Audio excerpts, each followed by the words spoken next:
Painel Verdade hoje traz Maurício Madureira, 30 anos, casado com Jéssica, pai de Maria Fernanda e João Pedro. Maurício, você poderia falar pra gente um pouquinho da sua infância? Posso sim. Nasci na cidade de Sorocaba, morei na cidade de Votorantim. Meus pais se separaram quando eu tinha 5 anos de idade, morei com a minha mãe, aos finais de semana vi o meu pai e também tive o auxílio dos meus avós maternos, na minha criação e na criação da minha irmã, minha irmã mais velha, 2 anos mais velha do que eu.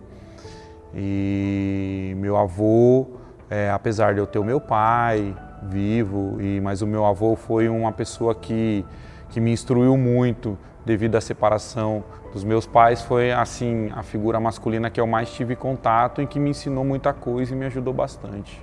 Então nesse período você adquiriu valores de família? Sim, valores de família, adquiri sim. E a sua adolescência, como foi? Começou a trabalhar cedo? Então, minha adolescência, minha mãe sempre priorizou o meu estudo e o estudo da minha irmã, então eu sempre procurei me dedicar aos estudos. Minha mãe, professora, sempre exigiu um bom desempenho na escola e nisso eu acredito que eu acompanhei a solicitação dela. E aos 16 anos, 15 para 16 anos, eu comecei a procurar trabalho, porque eu queria ter uma independência financeira. Não passei necessidade nem dificuldade, mas a gente queria ter um dinheirinho nosso e aí um parente próximo abriu uma farmácia, lá na cidade de Votorantim e me convidou a trabalhar, para entregar medicamento de bicicleta na cidade de Votorantim e também algumas regiões aqui de Sorocaba. E ali eu comecei a minha carreira profissional. E nesse período aí, a sua família, você tinha alguma influência religiosa? E quem era Deus para você?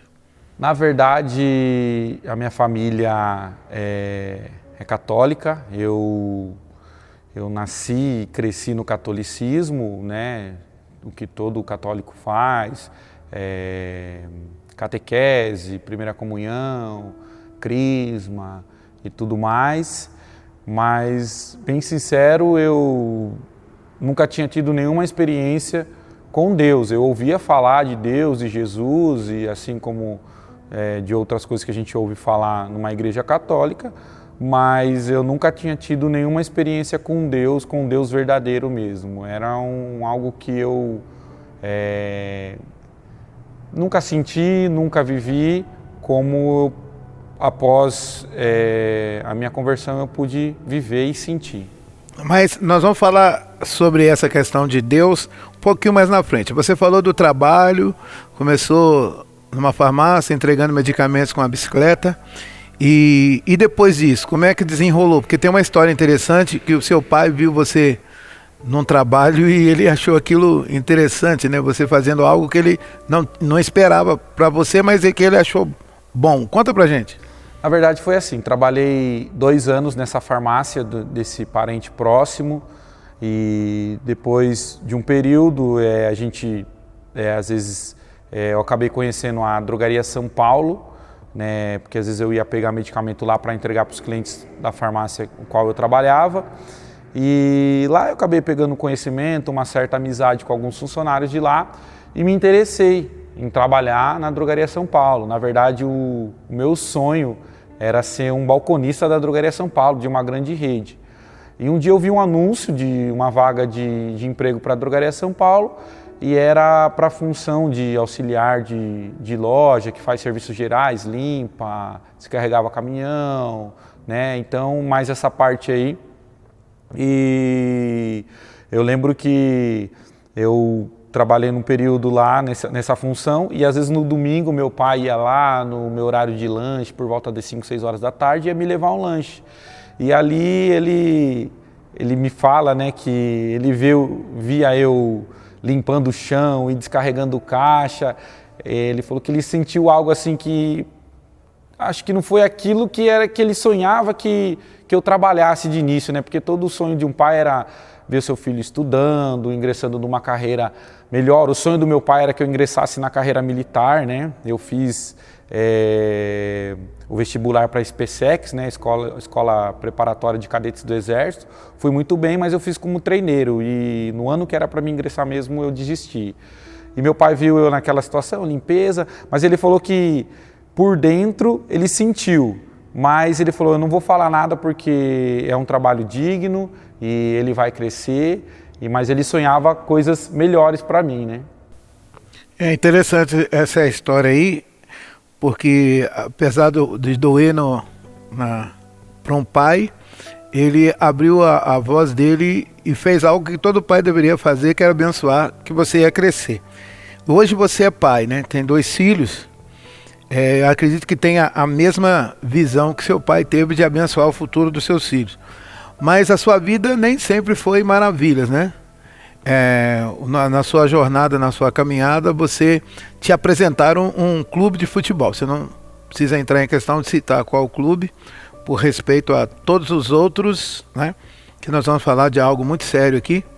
Mas, se eu não me engano, o seu avô te apresentou um clube de futebol e o que isso gerou em você? Eu torço para um clube de futebol aí. Meu avô, desde pequeno, ele torcia para esse time e ele me deu camisas e ali eu fui aprendendo a gostar desse time também. E na minha adolescência, quando eu comecei a trabalhar, surgiu a vontade de ingressar numa torcida organizada, né? Porém, antes de eu ser maior de idade, a minha mãe nunca autorizou, né? Mas quando eu me tornei maior de idade, aos 18 anos, que aí eu não precisava da autorização dela para ingressar nessa torcida, eu me filiei a essa torcida, me associei a essa torcida e me tornei assim uma pessoa muito fanática pelo clube de futebol. Na verdade, não só pelo clube, né? Pela torcida, né? E nisso, meu avô chegou até a fazer comentários que ele se arrependeu de me incentivar a torcer por um time de futebol. Eu não imaginava que esse fanatismo ia tomar conta da minha vida, né? E alguns parentes ficaram até meio assim comigo, porque às vezes eu não torcia nem só pro time. Eu estava assistindo um jogo, eu queria ver faixas de torcida, eu queria saber de torcida.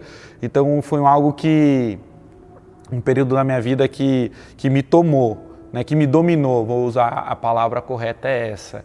E nisso eu viajava o Brasil para assistir o jogo do time que eu torcia, participava de caravanas, ia para outros estados aí. E nessas caravanas, muitas coisas que não são boas aconteciam, né? E foi um período aí que eu me divertia, mas era uma diversão de risco, né? E eu não via o quão eu era dominado por esse fanatismo, por essa paixão doentia, né? E a expressão para um torcedor de torcida organizada, sangue nos olhos, significa o quê? Sangue nos olhos é você não temer a nada, não ter limites, fazer o que tem que fazer, o que der para você fazer.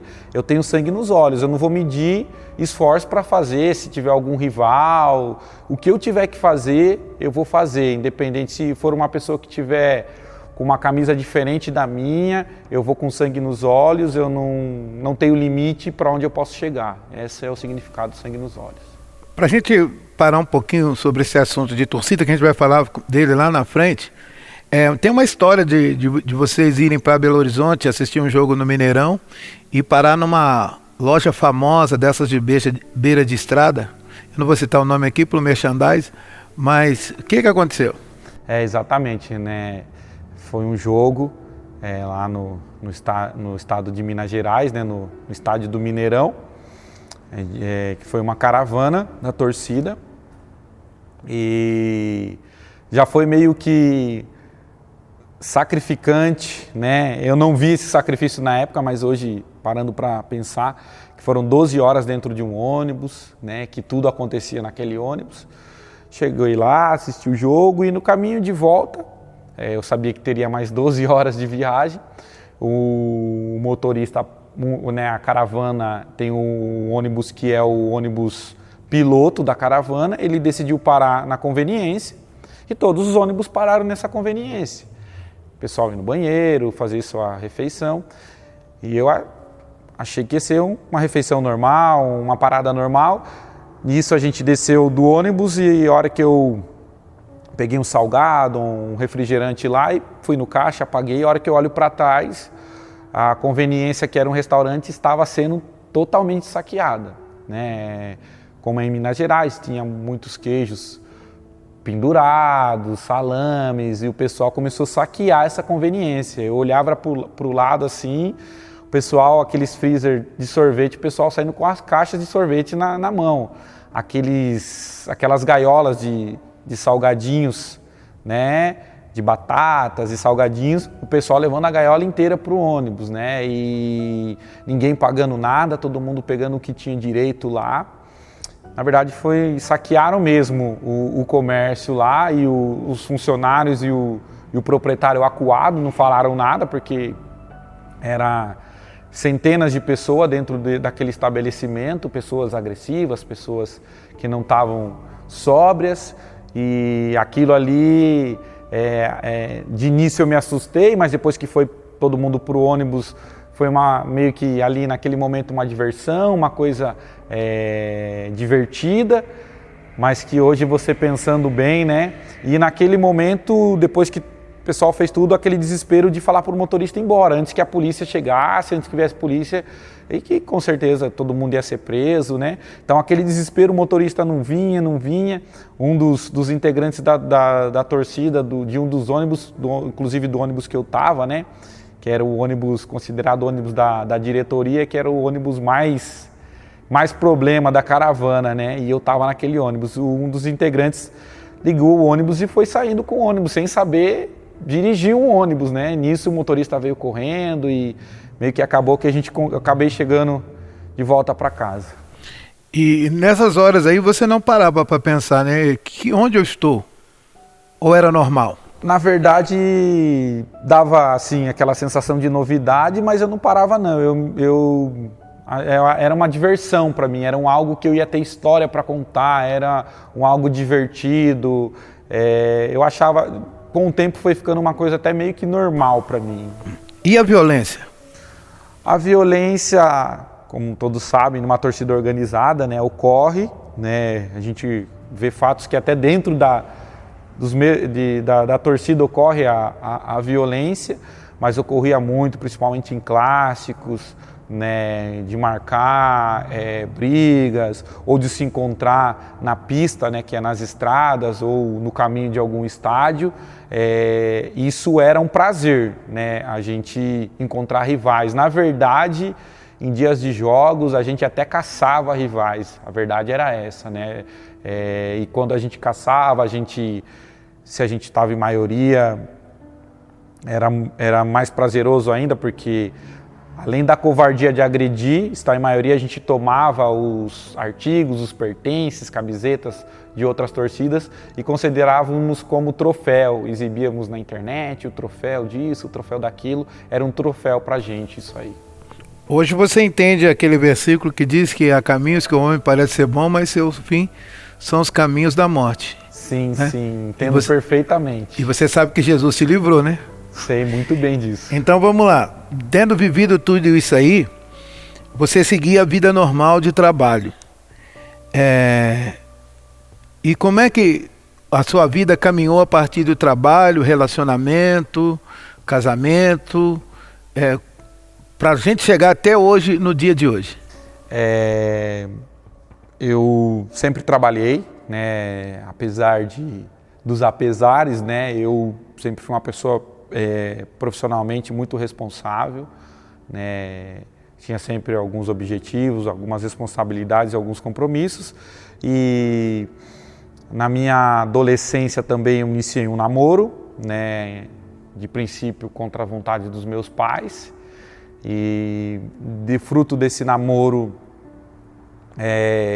eu me tornei pai, né? Foi a minha primeira filha, a Maria Fernanda, e acabou que não dando certo esse meu namoro, que durou mais ou menos uns 4, 5 anos. No último ano, né, eu descobri que eu ia ser pai mas eu já não estava mais querendo continuar com esse relacionamento, eu já estava deslumbrado com outras coisas do mundo, em sair, me divertir. Foi o período de torcida organizada também, então eu não queria mais compromisso nem responsabilidade. E nisso eu sempre fui orientado principalmente pela minha mãe, né? Ela não foi contra a pessoa, mas em si ao meu namoro, porque meus pais queriam que eu estudasse, mesmo estando separado, eles queriam o melhor para mim, queriam que eu estudasse, e eu acabei mergulhando no namoro, achando que eu sabia tudo da vida, e nesse período do nascimento da minha filha, eu sempre tive base de família, principalmente aí do meu avô, que ele sempre falou que o homem ele tinha que assumir as suas responsabilidades. E ali eu priorizei a minha filha, sempre procurei meu trabalho, sempre procurei fazer o meu melhor, porque eu sabia que eu tinha essa responsabilidade como pai, né? E eu entrei numa empresa no qual eu sempre procurei o conhecimento, que é do ramo farmacêutico também, né? Que onde eu pude ter o crescimento. E ali também eu acabei conhecendo a pessoa no qual hoje é minha esposa. De início foi uma amizade, a gente começou trabalhando junto, depois eu fui para uma outra loja e a nossa amizade acabou ficando um pouquinho mais forte, a gente iniciou um namoro e ela sempre soube da minha história, né, da minha adolescência. E uma pessoa que me ajudava, que eu percebia que queria o melhor para mim, né? Me dava vários puxões de orelha, principalmente período de torcida organizada, né?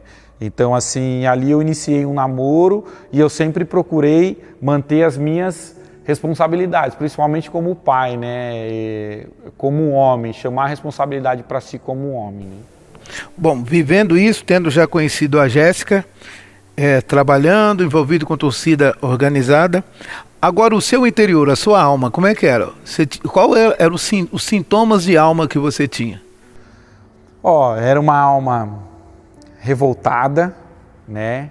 Qualquer coisa eu mirava, eu não contava nem até para querer brigar com alguém.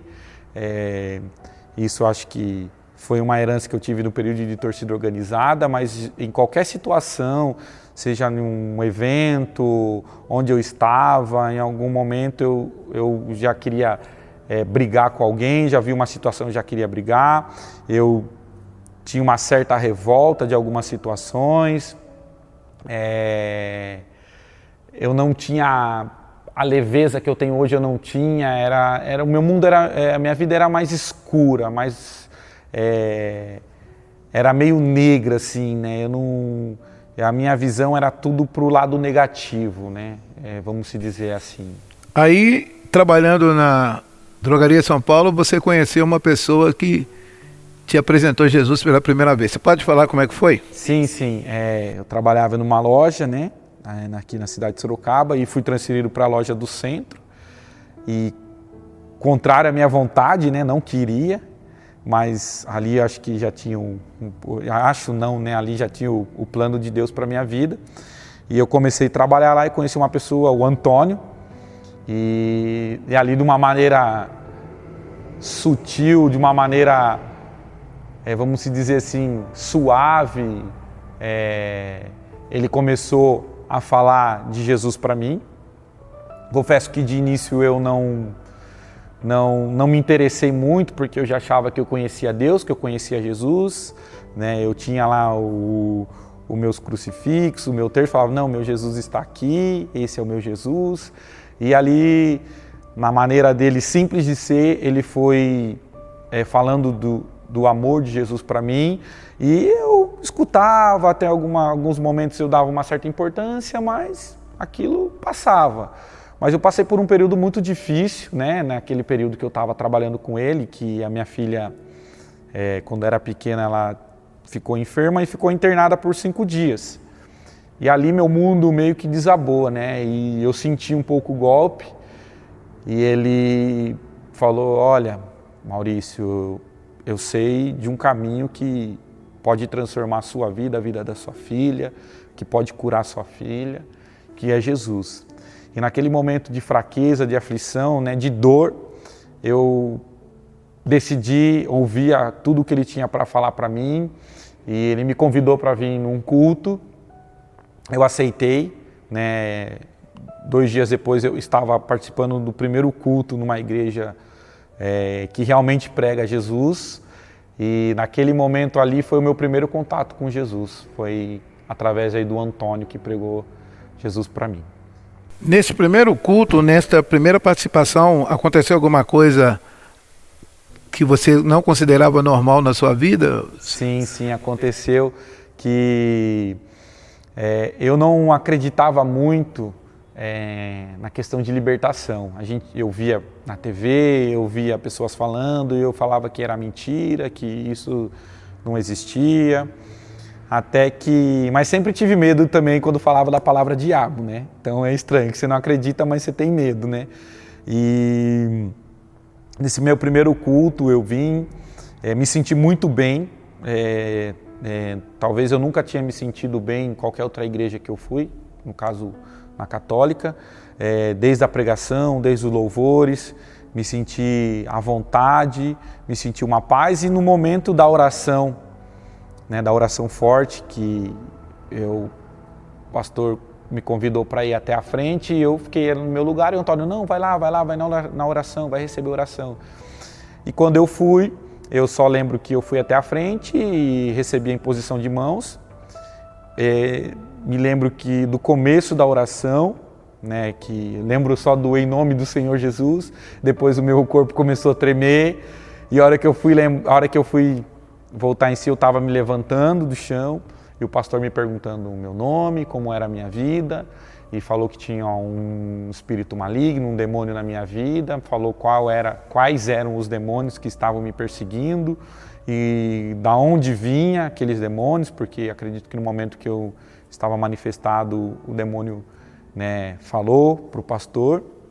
E a partir daquele momento ali, eu tive uma leveza no meu corpo.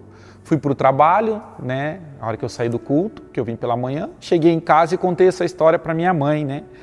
E nisso a minha mãe ficou um pouco assustada, e ao mesmo tempo assim, ela falou que se sentiu arrepiada, porque tudo que eu havia contado para ela, que o pastor me disse, ela falou que há aproximadamente 20 anos atrás, quando era criança, no processo de separação dela com o meu pai, uma pessoa de oração chegou e falou para ela as mesmas palavras, que se ela não buscasse por mim, pela família dela, o mesmo espírito que era do meu pai podia ser dado por mim, e que os mesmos problemas eu podia ter no futuro, né? E as mesmas palavras que o pastor falou, ela falou que ela ouviu há 20 anos atrás, né? Ali eu falei, opa, realmente isso é verdade, isso existe e isso acontece. E isso foi em que ano? Foi em 2010, meados de 2010. Mas mesmo assim você não ficou firmão com Jesus. Como é que você fazia? Jesus era só como se fosse um médico que você precisava, você corria lá. Conta como é que foi isso. Exatamente isso. Eu não fiquei firme com Jesus, né? Nesse tempo aí, nesse período, eu comecei a namorar a Jéssica, e eu também ainda tinha tendência com a torcida organizada, e a minha vida também era um pouco de farra, de bebida, de pagodes, baladas, e assim, eu vinha na igreja mais quando eu não estava me sentindo legal, ou quando eu precisava de alguma coisa, né? Era a válvula de escape ali, né? Então, a minha vida não foi firme com Jesus, não. No início, eu vinha no culto uma vez a cada 2 meses, uma vez a cada 3 meses, né? Nesse período, eu e a Jéssica, a gente comprou a nossa casa, e a gente decidiu morar junto, sem casar, sem, né, tá com a vida correta.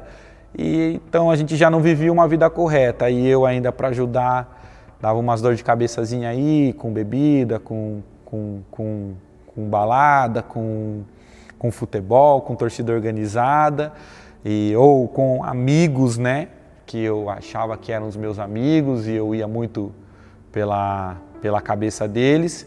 E nesse período aí eu vinha buscar de Jesus quando eu precisava. Eu tenho uma história até um pouco que eu acho válido, que a gente estava passando por um período de dificuldade financeira e eu falei para ela assim, a gente tem duas saídas, ou eu sou mandado embora e pego esse dinheiro e a gente resolve a nossa vida, ou eu sou promovido, né? Aí eu falei, não, quarta-feira eu vou na igreja.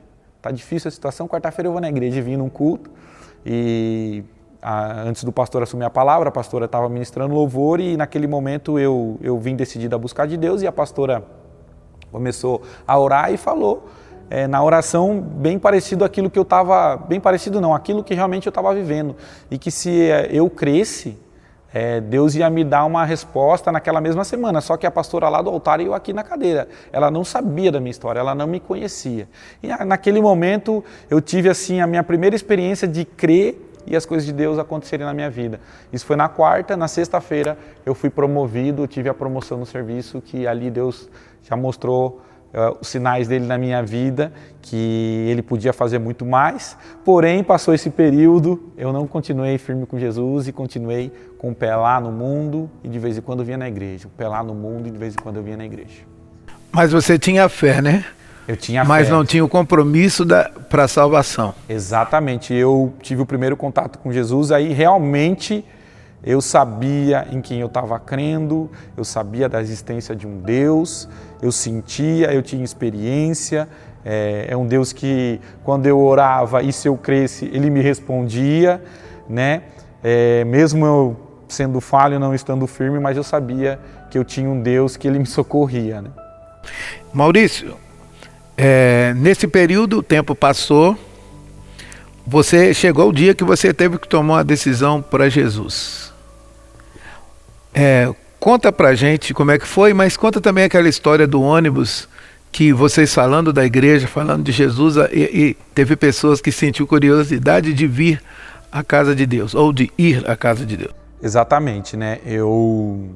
Nessa vida que eu estava levando, eu bebia, né, bastante até, e nesse período eu queria parar com a bebida, mas eu não conseguia, era uma coisa que estava fazendo mal para mim, mal para minha família, eu não tinha limites, né? Às vezes gerava algumas discussões em casa por causa disso, eu saía de casa, não tinha hora para voltar, minha esposa me esperando, minha filha, e nisso estava me fazendo muito mal, mas eu tentava parar, mas por mim só eu não conseguia. Aí eu lembro como se fosse hoje, num domingo, 14 de julho de 2014,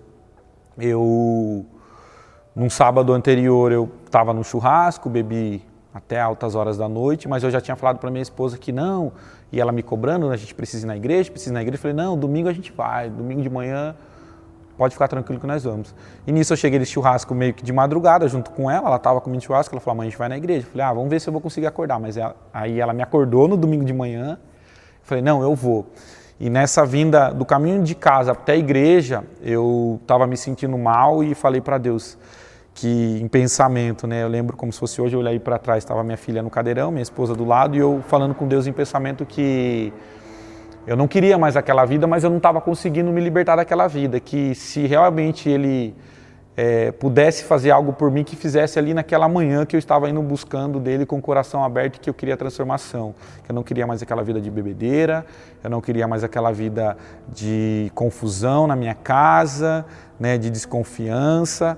E quando eu cheguei aqui, desde o primeiro louvor que a pastora estava ministrando, Deus já começou a falar comigo. Depois na pregação, a pastora pregou Salmo 1, né, da roda dos escarnecedores, e também falou que não tem como agradar a Deus, né, e ao mundo e ao inimigo, né, que a gente tinha que tomar uma decisão ali naquele momento. E naquele período ela pregou, eu já me senti impactado por aquela pregação, já sabia que Deus estava respondendo. E no final da pregação ela iniciou um louvor e falou, olha, o Espírito Santo tem me incomodado que tem uma pessoa que falou com ele, com Deus, no caminho até a igreja e que precisa entregar a vida para Jesus. Isso ela perguntou uma vez, eu não fui. Ela perguntou a segunda vez, eu não fui. Na terceira ela falou, o Espírito Santo tem me incomodado, que essa pessoa precisa vir até aqui à frente. E eu mesmo assim resistindo, não é comigo, não vou. E ela falou, vou falar pela última vez, venha, porque Deus quer te dar livramento, quer te dar salvação. Aí naquele momento eu sabia que era comigo, eu levantei, aí já até chegar até a frente do altar eu já não contive mais as minhas lágrimas, eu já senti a presença de Deus de uma maneira que eu nunca tinha sentido até então na minha vida. E ali a igreja levantou, deu glória a Deus, e eu fiz uma oração junto com a pastora de entrega para Jesus. Interessante que após eu tinha um churrasco, né, para assistir a final da Copa do Mundo, né, na época era Argentina e Alemanha, logo após o 7-1, né, e já tinha comprado todas as bebidas para o churrasco, e eu cheguei lá nesse churrasco e eu não senti vontade de beber, eu não bebi, não foi uma coisa que eu falei, não, eu vou forçar, não vou beber. Eu cheguei lá e não tive vontade de beber. E a partir daquele dia, nunca mais eu pus uma gota de álcool na minha boca. E ali, a partir daquele momento, eu comecei a organizar minha vida, já comecei a congregar todas as quartas e domingos. Depois de uns 3 meses congregando aí fielmente, Deus falando comigo nas pregações, eu e a Jéssica decidimos acertar nossa vida e casar. Casamos da maneira que é a maneira mais correta para ser, perante a lei de Deus, perante a lei dos homens. Casamos, né, numa chácara, foi uma pastora e um pastor conhecido da nossa família que fez a nossa cerimônia naquela época. E ali, a partir de então, eu comecei a servir Jesus de uma maneira firme mesmo, fiel. Maurício, então Jesus mudou a tua história. Você chegou numa igreja onde os dons do Espírito são manifestos, né? Palavra de ciência, palavra de cura, sabedoria, libertação. Você disse que não acreditava. Como é que é se sentir oprimido com a manifestação de espírito maligno? Olha, é muito ruim. É uma coisa assim que é só para quem passou por isso sabe dizer. É um peso que você carrega. É algo que te amarra, que te prende, que por mais que você queira fazer acontecer, que você não consegue, você se sente preso. É uma vida assim de desespero. Qualquer problema que acontece, você se desespera, você não vê solução. É uma situação muito ruim. Você só pensa negativamente, você só pensa que se não der certo é morte, que não tem jeito, que não tem solução. E é uma vida muito pesada, é uma vida muito ruim. Você entende que é necessário esse culto de libertação? Muito, muito necessário. Eu confesso que, às vezes, quando eu fico algumas quarta-feiras, por motivos, às vezes, de trabalho ou de estudo, sem vir, me faz muita falta, mesmo hoje já sendo liberto, mas isso é necessário na vida de qualquer pessoa, principalmente no início de conversão, como a gente ouve aqui na pregação, nos cultos de quarta-feira, que é uma limpeza. Você precisa primeiro ser limpo, né? Ter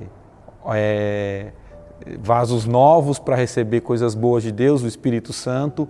É necessária essa faxina, é necessário esse culto de libertação. Eu passei por um período considerável, longo, né? Quase 1 ano. Todas as quarta-feiras eu vinha, manifestava e manifestava. No início me envergonhava um pouco, mas eu sabia que isso era algo bom para a minha vida e eu não desisti, né? Não parei pela metade, eu persisti porque eu sabia que um dia isso ia chegar ao fim, e chegou num dia que, como eu lembro como se fosse hoje, após eu ter manifestado, eu não me lembro, minha esposa que conta, que ela via. Eu só lembro a hora que eu levantei, o pastor me deu as mãos e falou que foi a última vez, né, que eu ia cair endemoniado, que o demônio tinha saído de vez, né? Na época, se eu não me engano, era o tranca-rua e o enxucaveira, não me recordo, e que a partir daquele dia eu ia continuar assinando o meu nome Maurício, porém o meu nome espiritual a partir de agora ia ser Bonrício, que o mal ia sair e o bom, aquilo que é de Deus, aquilo que é bom, que é perfeito, que é agradável, ia se tornar na minha vida. E a partir daquele dia as coisas mudaram na minha vida. Maurício, você contou a libertação, o período, né, que sentiu vergonha, mas Jesus te libertou. E o último a sair aí foi o tranca-rua, né? Ou seja, aquele que fecha a vida financeira, principalmente a financeira. E como é que foi a sua vida profissional desde lá? E fala que se nesse período você, dentro de estudos, você avançou depois de ter Jesus na sua vida. Então, aí, depois que eu me converti, fui liberto, né? Principalmente nesse período aí, eu falei, pô, agora minha vida só vitória, vai melhorar, tô leve. Mas o inimigo ainda ele é astuto, né? Ele se levanta, ele quer ver se realmente a gente vai estar firme mesmo, porque ele não aceita perder. E eu passei por um período da minha vida financeira assim, um pouco complicado, né? Porque logo depois a gente descobriu que a minha esposa Jéssica estava grávida e foi num período que a gente estava passando por dificuldade financeira. Eu lembro do dia que ela me falou que ela fez o exame e deu positivo para a gravidez. Era o sonho dela ser mãe, ali naquele momento eu me mostrei feliz, que realmente eu estava feliz, mas eu estava com uma preocupação, né, que a nossa vida financeira não estava legal e como ia ser com mais um filho, com um filho para sustentar, né. Mas naquela mesma noite ela foi deitar, eu fui fazer a minha oração e Deus ali, através da leitura e da meditação da palavra, Deus falou que Ele não era para mim se preocupar com o dia de amanhã, para mim viver cada dia o seu mal. E ali eu fui dormir tranquilo, passei por dificuldades de faltar o básico na minha casa, de não ter, né, o básico do básico mesmo, né, coisa que eu nunca imaginei passar. Mas eu lembro que num projeto de vida, né, que foi meio próximo a esse período, eu iniciei o projeto de vida e uma das noites, após o culto, eu vim conversar com o pastor e contei a minha situação para ele, de tudo que eu estava passando. De momento ele não falou nada, aquele jeito do pastor de olhando para frente, parecia que tipo, não estava muito aí. E a hora que eu terminei de falar, ele olhou, ele abriu minha Bíblia e falou, leia e medite todos os dias nesse salmo aqui, que era o Salmo 23. Eu falei, tá bom. Já estava me despedindo dele saindo, parece que deu um estalo no pastor, ele, e Deus manda te dizer também que, daí ele olhou assim e falou, quanto tempo sua esposa tá gestante? Eu falei, tá de 4 a 5 meses, né? Tá, 4 a 5 meses. Então Deus manda dizer que para você ficar firme, você ficar fiel, que nesses 4 a 5 meses vão ter lutas, mas que Deus vai suprir todas as suas necessidades, a necessidade da sua esposa, a necessidade do seu filho, não vai faltar nada para ele, e que após o nascimento do meu filho eu ia ver a mão de Deus, né? Eu tomei posse, eu criei. Confesso que foram dias difíceis depois desse dia que o pastor falou, né? Acho que o inimigo ele se levantou ainda mais forte. Mas assim, cada dificuldade que eu tinha, eu via a mão de Deus. Deus supria as minhas necessidades em glórias assim de uma maneira sobrenatural. E esse período foi me criando casca, me criando intimidade com Deus, né? Foi me fortalecendo. Deus ali foi me treinando naquele deserto, né? E após o nascimento do meu filho, tinha um projeto dentro da empresa que era muito difícil de ser quebrado, mas foi quebrado para a honra e glória de Deus, que foi a obra dele, e eu fui promovido exatamente 20 dias depois que meu filho nasceu.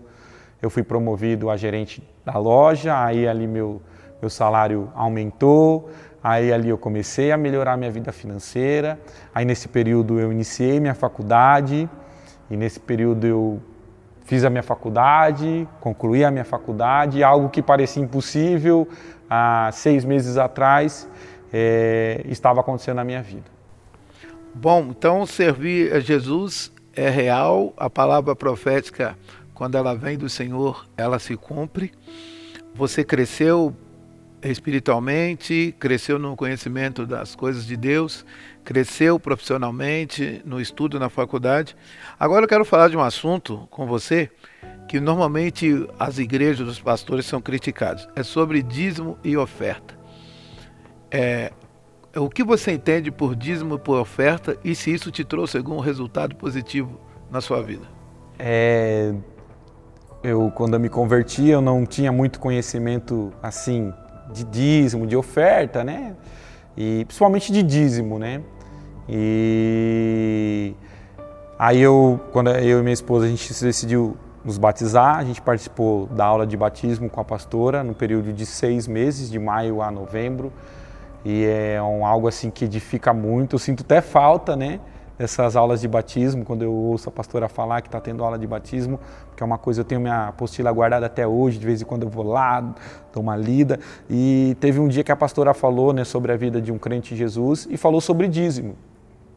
Até então, eu não era dizimista, e quando ela explicou naquela aula sobre o dízimo, a partir daquele momento eu saí da aula junto com a minha esposa, eu falei, a partir de hoje nós vamos ser dizimistas.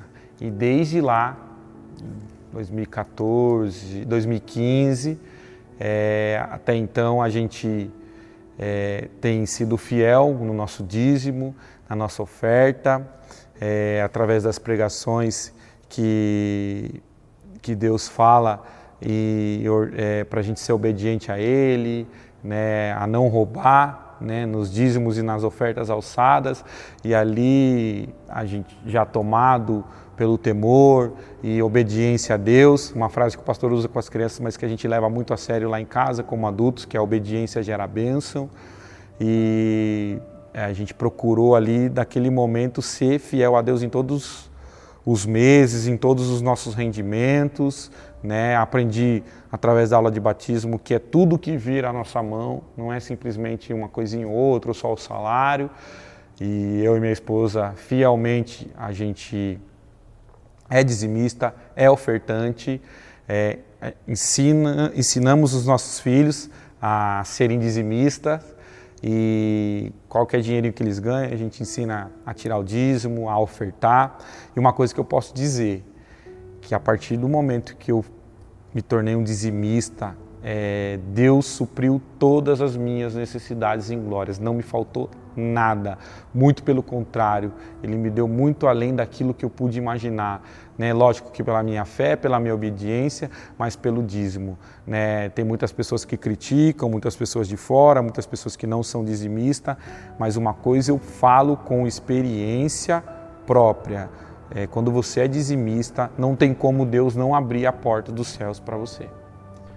Maurício, hoje aquele menino que entregava remédio com a bicicleta, que depois foi lavar lá no fundo da drogaria as coisas, limpar, fazia faxina, limpar um salão enorme, se tornou caixa, depois balconista, mudou de rede, chegou à gerência pelas mãos de Deus. E hoje? Hoje me sinto muito realizado profissionalmente. Mais uma vez Deus supriu as minhas necessidades em glórias, e eu sou, para a honra e glória de Deus, fui promovido a um cargo de gerência regional dentro da empresa, que é a rede de farmácias Pague Menos, a empresa no qual estou há 6 anos. Não imaginava chegar nesse cargo nesse período, sonhava, tinha projetos, né? Mas passo a passo, mas Deus abriu uma porta para mim, tanto que acho que foi meu 3º projeto de vida. Eu já estava sonhando, já era gerente, já estava sonhando com um passo a mais de um supervisor dentro da empresa, e um dia o pastor pregando, e na hora da oração final, essa pessoa que está sonhando em crescer na empresa, que vai chegar um gerente regional, aquilo ali eu tomei posse, mas ao mesmo tempo falei, mas primeiro supervisor, depois gerente regional. Mas eu falei, não, se ele falou gerente regional, eu vou tomar posse. Só fiz o comentário com a minha esposa, e se passaram aí 2 anos, e eu fui promovido para gerente regional, né?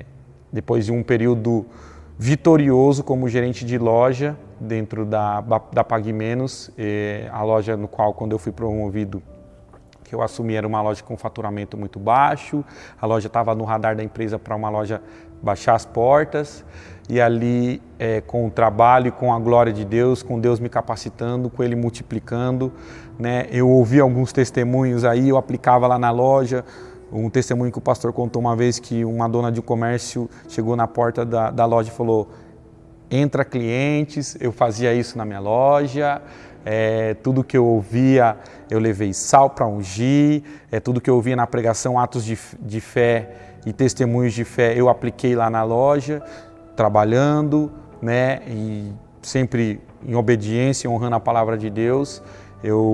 A loja no qual se tornou uma das maiores lojas da regional hoje, né?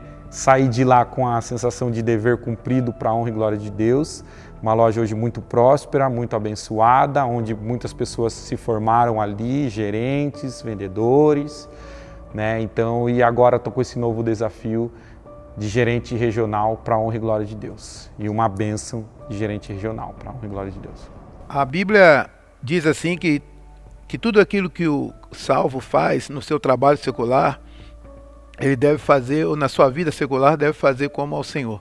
Você aplicou isso dentro do trabalho para abençoar a Pague Menos com o seu trabalho? Tanto apliquei quanto continuo aplicando, né? Sempre ouvi isso na pregação, né? De fazer o melhor como se fosse ao Senhor. Também a pregação que muitas vezes os nossos pastores citam aqui, que o servo bom não é só aquele que faz aquilo que é mandado, mas aquele que faz o além. E tudo que eu faço lá na empresa e fazia lá na loja, eu fazia como se fosse para Deus. Eu fazia o meu melhor, como se eu estivesse fazendo para Deus.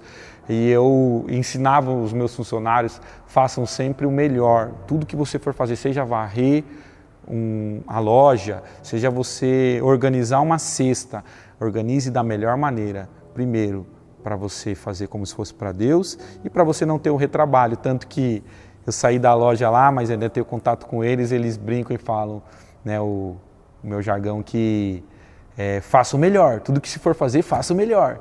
Então eu procurei e procuro fazer sempre o melhor como se fosse para Deus, para honrar e glorificar o nome dele. Porque a gente carrega o nome de Jesus, né? Então a gente tem essa responsabilidade aí de honrar o nome dele, né?